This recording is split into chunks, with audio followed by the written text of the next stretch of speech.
Hello and welcome to another episode of This Week in Global Development. I'm Raj Kumar. I'm the president and editor-in-chief here at Devex. And once again, we're back with our weekly show where we talk about all the headlines in global development. Lots to talk about as always. I'm joined with two colleagues this week, Alyssa Mialene. Hey, Alyssa. Hello, good morning, everybody. Alyssa is a reporter here at Devex based in Washington, D.C., and Dave Ainsworth is with us. Hey, Dave. Hey, Raj, how you doing? And Dave is our business editor. I think if you guys are regular listeners to this show, you know the two of them well. And I will mention we're now on YouTube too. So if you're listening to this on your favorite podcast platform, you can actually see our smiling faces over on YouTube. Come and check it out. Lots to talk about this week. Maybe we can dive into budget cuts across the pond.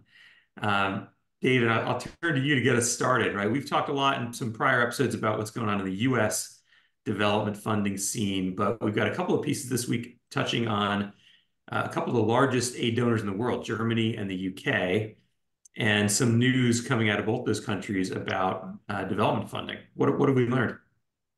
Actually, we're seeing some quite worrying cuts in Germany.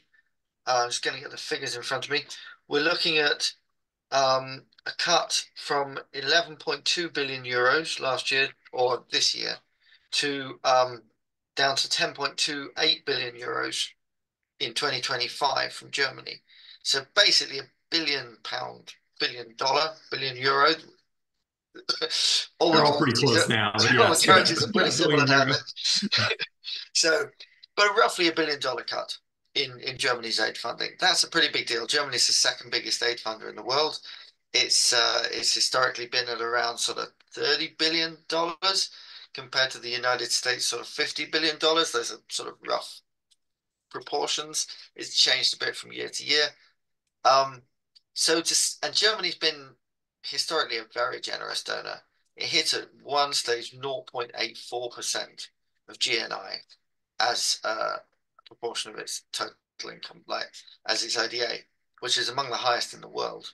Yep. Um, so to see the German government kind of turning its back a little bit on aid, changing its language around asylum seekers, that sort of thing, that's worrying. Right. And in the UK, we're kind of seeing more of the same. Like this is very much a continuation. We were hoping that we would see a change in policy there from the new Labour government, and it might still come. It's not impossible, but in the early days, at least, Labour is focusing in on the fact it's spending far too much money on asylum seekers, spending £6 billion a year on looking after asylum. That was kind of the Labour government said that things were much worse than expected when it took over from the Conservatives earlier this year, and it singled out asylum costs as one of the single things that it was most worried about, and it's basically channeling aid to pay for asylum. And we were hoping that we would see Labour say we're going to be much more generous than the Conservatives. We think aid is more important. I think they do think that, but they're so deep in a financial black hole right now. They're worrying so much about so many different things, the results of leaving the European Union, that they're just not willing to increase spending on aid anymore. And they've just left it to kind of wither away. So Yeah, this, to me, yeah. oh, go ahead, I was Raj. going to say these two stories, they kind of prove a point that we've been hearing from a lot of analysts that we're talking to who say it does certainly matter who wins the US presidential election. It does certainly matter, that Labor won in the UK. And as you look at some of the, election results this year happening in the rest of Europe, some of the rightward and leftward, moves, they matter. But there's a big asterisk. And the asterisk is there's some underlying fiscal and budgetary realities. And those are maybe more powerful than whatever the current politics might be or who happens to win the election. And it looks like we're seeing a bit of that because here you have a Labor government that, as you say, strong proponents of aid. They say all the right stuff that the development community is really eager to hear. But once they're in the seat, they're dealing with the fact that the UK economy is not in great shape, that there's a big fiscal hole. I think they call it a big surprise that they didn't know was going to be there when they took over. that they've got the reality of, is it 100,000 asylum seekers that are still in the backlog that they have to, support and fund, and each one, has real needs. They need to be cared for, but they cost about 100 times what it would cost to provide aid to someone in a lower middle income country. These are just, math realities, I guess you could say. And so, labor is stuck. And so what do they end up doing? And I think with the piece, Rob Merrick, our colleague, his piece interestingly goes into what could some of this mean? And some of it could mean holding back on funding for multilateral organizations, right? Because the Labor government said, we want to do more bilaterally. They wanted to make more commitments to certain partner countries. And as a result, if you have a shrinking pie, you've made more commitments bilaterally. Well, they've got to hold back from somewhere. Now, they claim in the story that, look, don't worry, we're going to fund IDA. It's going to happen. It'll happen on time, in the amounts we promised. But Rob's piece suggests that, well, actually, there's a bit of a delay there, and there's some question mark over that IDA contribution. You see a similar thing in the story about Germany, right, from our colleague Andrew Green, saying, what's the first thing to go? It's sort of the discretionary money, some of which is maybe the least politically salient. There's the smallest domestic constituency in Germany for it, and that's multilateral. And we're hearing the same thing out of the Trump world. In some of our reporting, the list of some of your reporting about Project 2025 suggests if we saw a conservative government in the US, it would lead primarily to cuts to multilateral institutions. So there's some sort of worrying trends, regardless of the politics of the government in power.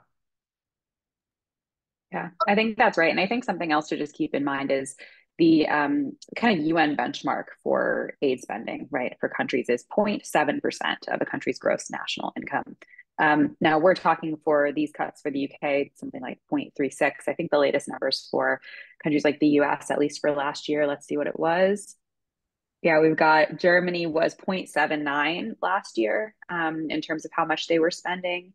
So, and the United States was 0.24. So, I mean, we're talking about teeny tiny percentages of these countries' foreign budgets, but it's almost kind of a double-edged sword in a way, because it's like, okay, they're so small that we can kind of keep carving, right? So I think it'll be interesting to see how these continue to play out, and to see how going into, especially with the US election, which is such a massive and the biggest bilateral donor, what happens when one by one we're seeing these cuts kind of coming from across the world.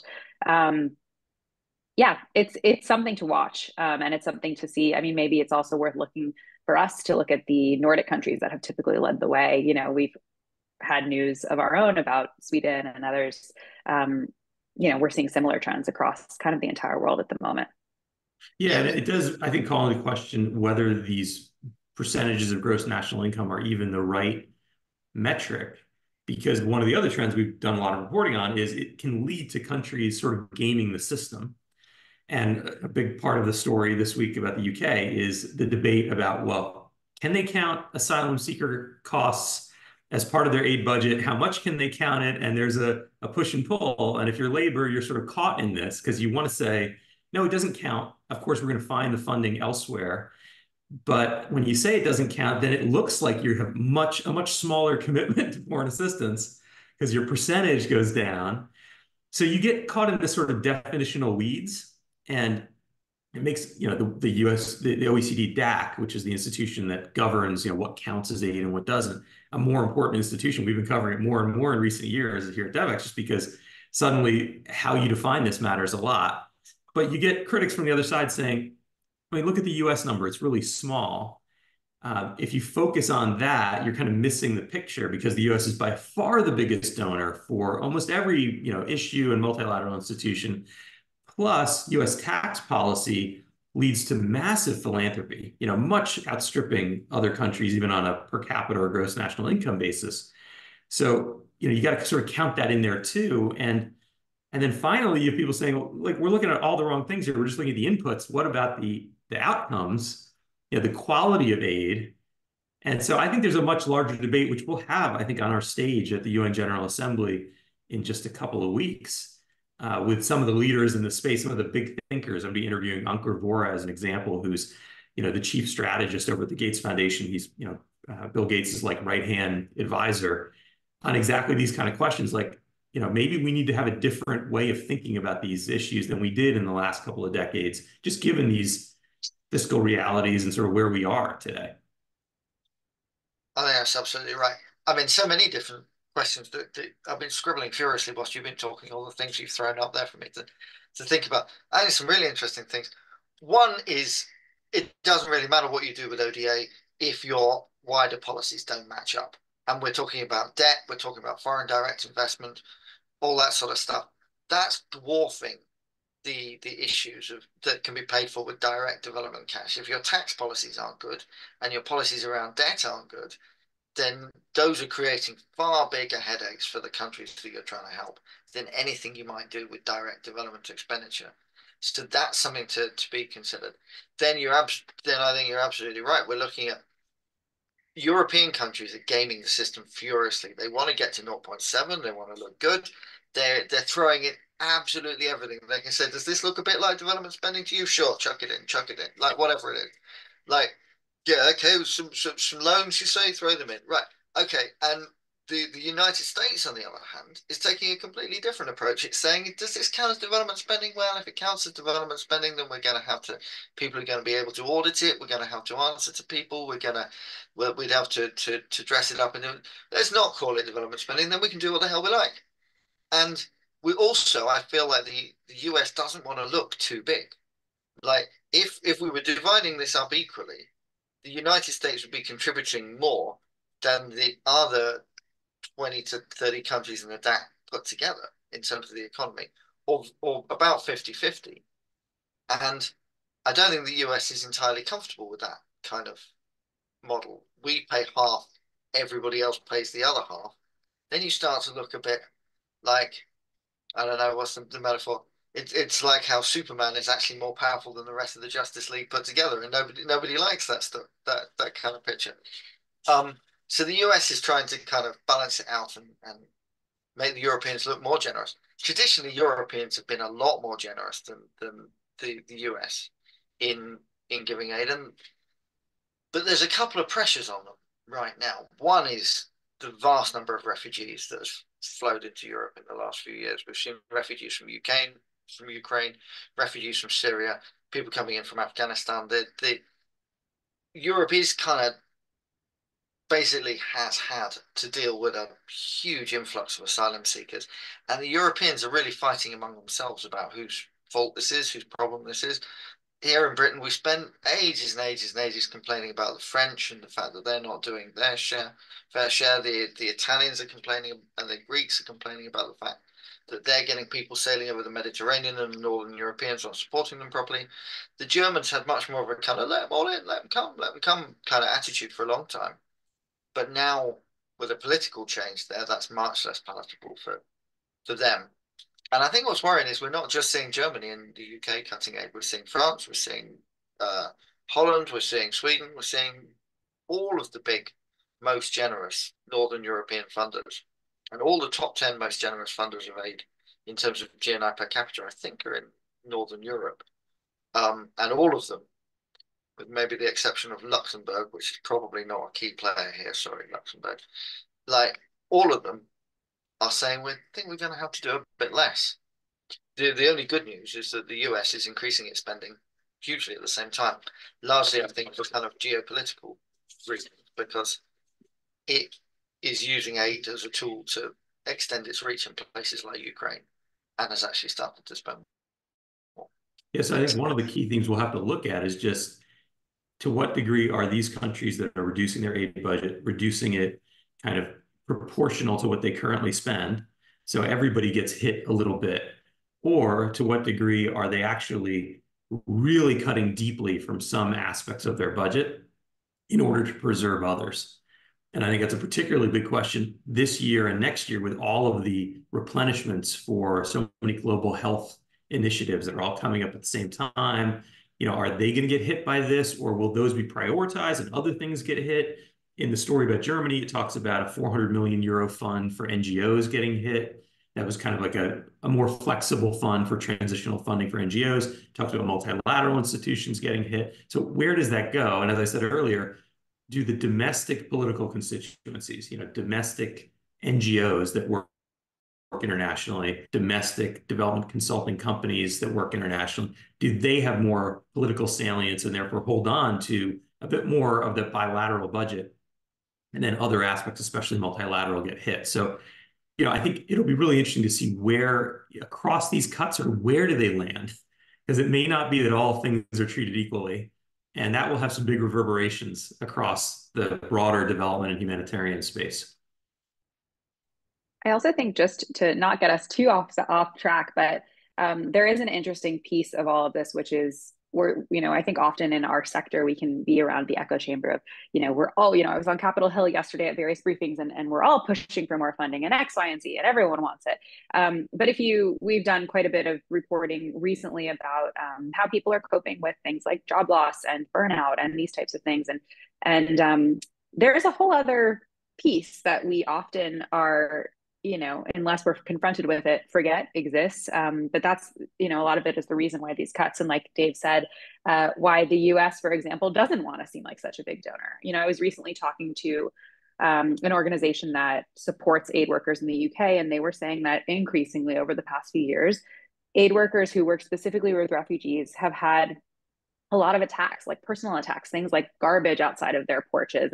And there is just a sentiment of, pull back, right, in big parts of the country.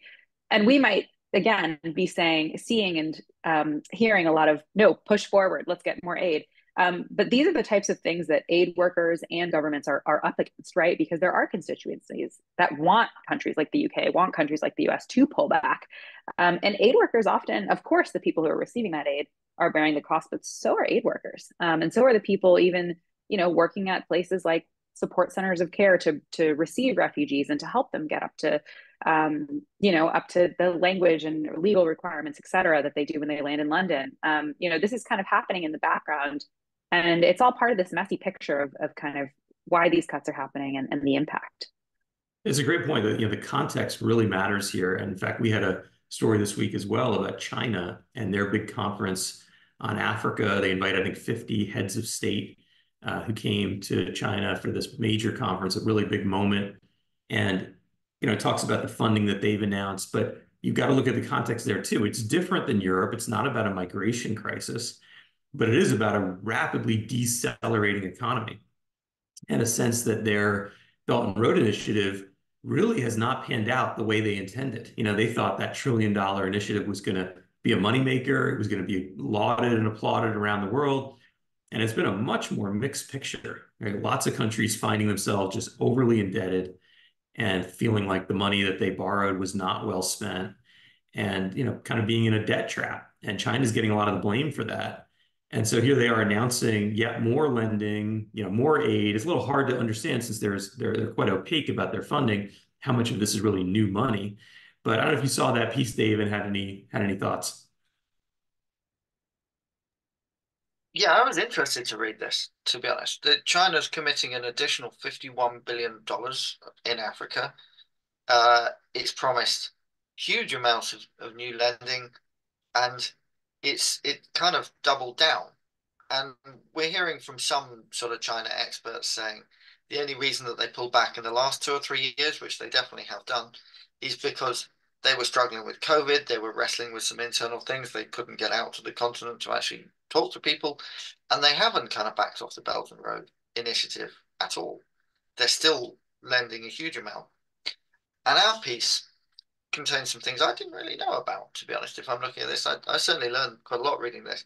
Like, they were talking about the fact that in many cases we're dealing with African governments that would actually rather do business with China. That China is actually offering loans at preferential rates compared to the Wall Street lenders who are buying up bonds in Africa. And that a lot of heads of state are really much keener to do business with China. And really interesting bits of insight there. And when asked about why European lending was better than Chinese lending, we really saw quite a lot of waffle from the representatives of the European Union, who kind of started to talk about how, I'm looking for the phrase, links, not dependencies. Doesn't mean anything. Doesn't mean anything at all. But we, the Europeans, feel that we are nicer people than the Chinese and that we behave more nicely, and that Africa should kind of do business with us because we're nicer and more democratic. I'm not sure I'd buy that if I was African, particularly not if I look back at my recent history, to be perfectly honest, and say, well, it wasn't the Chinese who came and colonized me 100 years ago. It wasn't the Chinese who came to my country and stole all our natural resources. It was you guys in Europe, the nice guys. Like, I have to say, maybe it makes sense for the Africans to say, well, we've tried doing business with the Americans and the Europeans, and it hasn't done so well for us. We're going to try somebody else. Thank you very much. So I think we've got to. It's an active debate, and you're right to bring that up. It was interesting to hear those perspectives in our piece. I think the other side of the coin is to say, well, the terms might look better, like maybe the conditions or at least the interest rates might be lower, but the Chinese are much less willing to write them down when the country faces economic problems, and they've been really the big blocker in debt deals. And so you have so many countries now, especially in sub-Saharan Africa, but elsewhere, that are really stuck. They're in a situation where their debt is unmanageable. And the IMF and the World Bank have been trying to negotiate larger deals that bring in private, investors as well as the Chinese. And the Chinese have been a really big blocker in that. So the interest rate might be lower, but then when you need, some flexibility, it may not be there. And then there's the question of, well, do you get value add from those investments? There's, the famous railway in Kenya that's still, not really, I mean, it's functioning to some degree, but it's a big story in that country in terms of, is this Chinese investment actually working? And these are debts the country has to take on. And then, yes, are they using it for their own purpose, bringing in Chinese workers? So we had an interesting story earlier this year, which, talked to some experts who said, even the Chinese approach is changing. Their development approach is changing. It's worth checking out this. It was a video event we did for our pro members with some experts who say that the Chinese approach is actually starting to mimic the Western approach. They're doing more monitoring and evaluation. They're going away from some of the big ticket infrastructure that isn't working as well, and they're going to sort of the softer side of development. So it's just fascinating how some of these things go full circle. But yeah, to me, it just shows like we might be saying that the West right now has a political challenge due to migration. It has a fiscal challenge due to deficits. And as a result, there's real headwinds on traditional foreign assistance spending.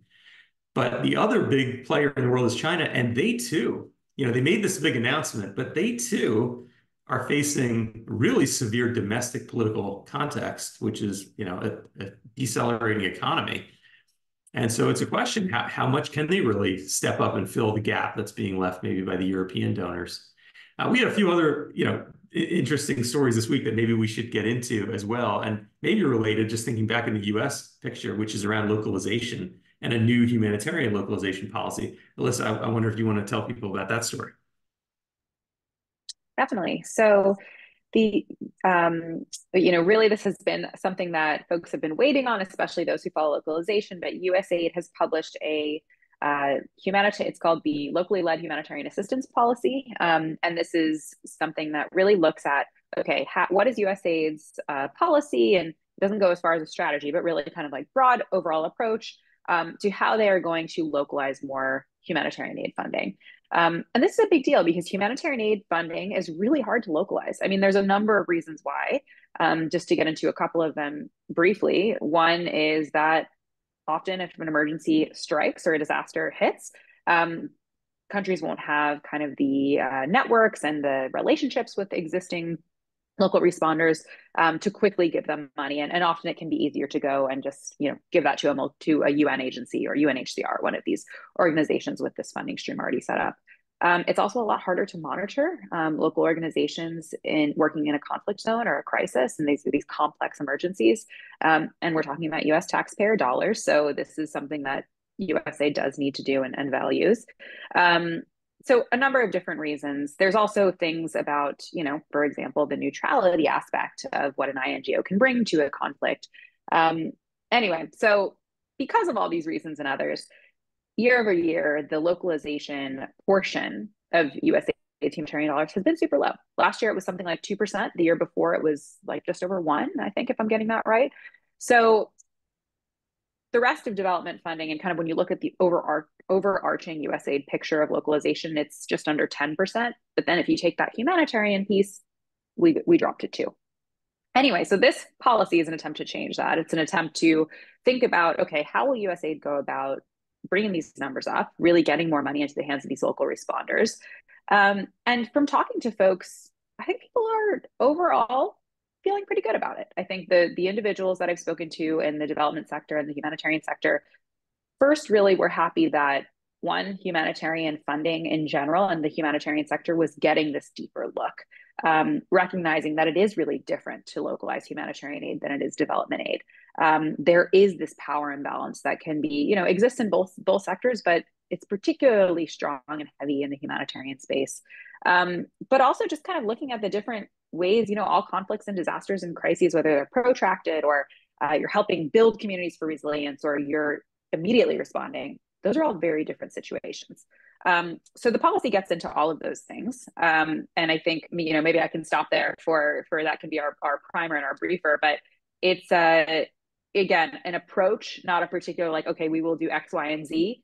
And I think that's to come. But the folks that I've talked to in the sector are quite excited that this has finally come out and that we might see some progress and push toward localizing more humanitarian dollars. Yeah, it seems like an important step, even if it's more of like a philosophy or a framework that, you have widespread belief that this is an important thing, and yet it doesn't happen. So at least having a policy in place that says, here, I think it's 5 pillars to how we're going to go through this and do it, even if it doesn't immediately lead to obvious action items, it can guide, funding decisions. It can guide the humanitarian partners the agency works with, and hopefully that, leads to a step in the right direction here. I can't help but be a little bit cynical. Just, I remember being there at the World Humanitarian Summit in Turkey. I guess it was 2015 when all the talk of the grand bargain was happening. And, there was this, it's an interesting situation where everyone agrees, everyone comes together in a big conference like that and says, yes, we must localize humanitarian spending.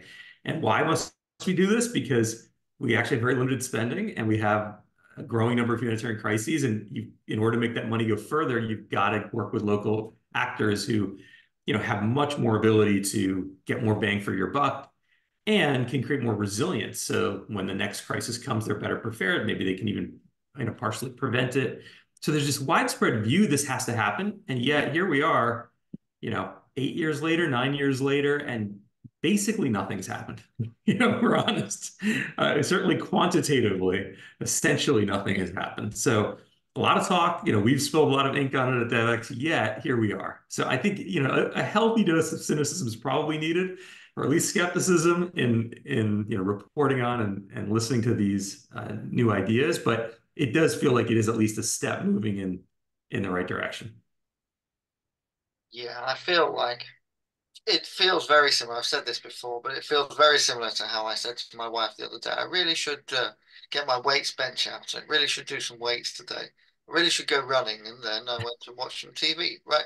This is this is the problem. Like everybody agrees that they want it to happen. Everybody wants to do it, but they don't do it because there are habits preventing them. There are barriers that make it significantly more difficult. Like in order to go running, you have to put your running shoes on. You have to go outside the house. Maybe it's raining. You have to go. Like you're saying to yourself, this feels like there's a lot of things that prevent you from doing it. I guess the one kind of thing that does encourage me a little bit about this is that people talk for a long time before they do anything. But if they continue to say to each other, I think we should do this, I think we should do this, I think we should do this, sooner or later, maybe somebody actually does something and then everybody else goes, oh, okay, yeah, we're going to have to do that too. So I don't know. It may be that nothing will ever happen, but it feels as if somebody does kind of take the bull by the horns and takes action, we might find that actually there's a lot of impetus behind them, a lot of built up goodwill. We saw this with PEPFAR, we saw this with CDC. We saw that when they said, hey, you have to deliver 70% of your funding through local organizations, everybody went, oh, okay, and did it. And it wasn't even that hard. It was just overcoming the inertia and changing habits and building new processes and saying to people, it's okay to take the extra effort. It's okay to take the extra time. You can do it differently. It's all right. And I think then go. yeah, I think it's worth thinking about what is different about PEPFAR, which I think achieved more than 70% local funding. What's different here? And I think there's two things. You get into them a little bit in your piece, Alyssa, but like one big one is, when you're in the humanitarian sector and an emergency happens, you've got to move now. So like we can have this conversation about eventually we must localize, and that's going to require some pre-planning and some, vetting and training of local groups and working with the government. But no, wait, the emergency is right now. It's today. Like we got to go. So what do you turn to? You turn to the established systems and networks you have, which are the international humanitarian agencies, UN, and others. So that's one reason. And I think the other reason is there's never enough humanitarian funding. So to take some of that funding and say, we're going to use it for prevention. We're going to use it for pre-planning. We're going to use it, for something that hasn't happened yet, but we're going to get ready in other places. Well, you're taking it from an active emergency effectively. And that's another really hard decision to make. It's easy to talk about, but it's really hard to actually do. And then I think there's a last one, which is risk aversion.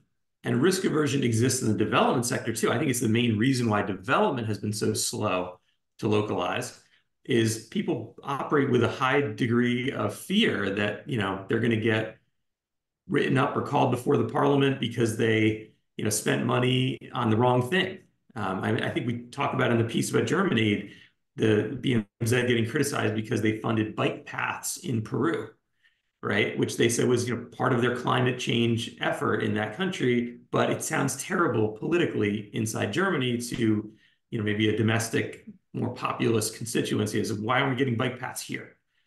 So in development, that is the issue. It's like there's a lot of risk aversion. Well, in the humanitarian space, it's much higher because they have to worry about like lives being lost if they make a mistake, right? And they feel personally responsible if, well, I funded what I thought might be a good local group because we were in a rush and I heard they were good, and then the money got siphoned off, it was wasted, or local people got hurt. I think the risk aversion is just so much higher in a humanitarian crisis. So these are the reasons I think why this is so hard to do. But at least USAID coming out with a policy, with a framework, does help to unpack this to some degree. There's going to be a lot more left, though, to address those 3 points I made. I don't think those are easy issues. Those are really systemic issues that are going to be tough to unwind. There was one thing I particularly liked in USAID's kind of suggestion, which was that we're going to go out and we're going to find these organizations now before the crisis happens. We're going to do some research. We're going to identify countries where we think there might be a humanitarian disaster, and we're going to form connections with the people that we might want to have respond so that we've got them ready when we need to go. I don't know whether they're going to do it, but that seems obviously the way to do it, right? If those are the barriers, you need to have a list of 100, 200, 500 organizations in country that you can go to on day one and say, here's the cash. And yeah, I think generally the solution to these systemic problems has got to be innovation. You've got to change the game, because if otherwise it's really hard to ever get around these kind of obstacles. And I think that's what happens inside agencies like USAID and elsewhere. But a lot of this has to be, you can't solve it yourself. You've got to go out into the broader development community and find those innovators that are doing new and exciting things and tap into that. It doesn't all have to be, controlled and owned inside an agency like USAID. I think that's key, is unlocking the potential that exists in the broader development community, all the new social entrepreneurs that are out there trying to solve these problems every day. Alyssa, let me give you the last word on this as we run out of time. Yeah, no, I think that's exactly right. And I think to USAID's credit that this policy includes that. I mean, there's a big push here for INGOs to boost up what they're doing. And we did a piece a couple months ago now about the future of INGOs and just where they should fit within these changing localization space, as we push more efforts toward localization. And they have a role to play. And this is something that I think a lot of INGOs are worried about a bit. Where do we go from here? But INGOs are brought up here, so we're multilateral. So the way in which this needs to happen is, to your point, Raj, USAID cannot do it alone. They need to rely on these partners that already have these relationships. We've spoken to many INGOs that have kind of worked over years and years with local partners, and then they've elevated to a prime in future grants. And I think the other thing that, just to one last point on this, is recognizing that humanitarian localization is hard, but it's also behind. We've had now something like, how many administrations, let's call it, quite a few years of people looking deeply at development localization. So let's say the humanitarian policy is at least 10 years behind. So it's going to take time. And we're starting from, we're starting now, let's say, at least at the USAID level with the policy being pushed. And now it has to catch up. So we're kind of, at the beginnings in a lot of ways for USAID's look at humanitarian localization, at least in a strategic, formalized way. I got to say one last thing on this before we close, because I know I'm going to get emails and texts about this otherwise. Don't forget cash, because, in the humanitarian space, the biggest localizing tool has been cash, which is now like a quarter of humanitarian aid or something huge like that from some agencies. And it is really a way to localize quickly. Its proponents would say, like, hey, this works. We're doing it all over the world. Let's do more of that. So it's important we bring that up. Listen, this has been a great conversation as always. We didn't get to everything we wanted to get to. If you want to make sure you don't miss anything, subscribe to the Devex Newswire. It's our weekly or daily newsletter. Reaches a couple 100,000 development professionals around the world. It's sort of the must read in our space. So if you're new to us, subscribe to that. And, subscribe to this podcast. We'll be back next week. This has been another episode of This Week in Global Development. Thanks, guys. Thank you.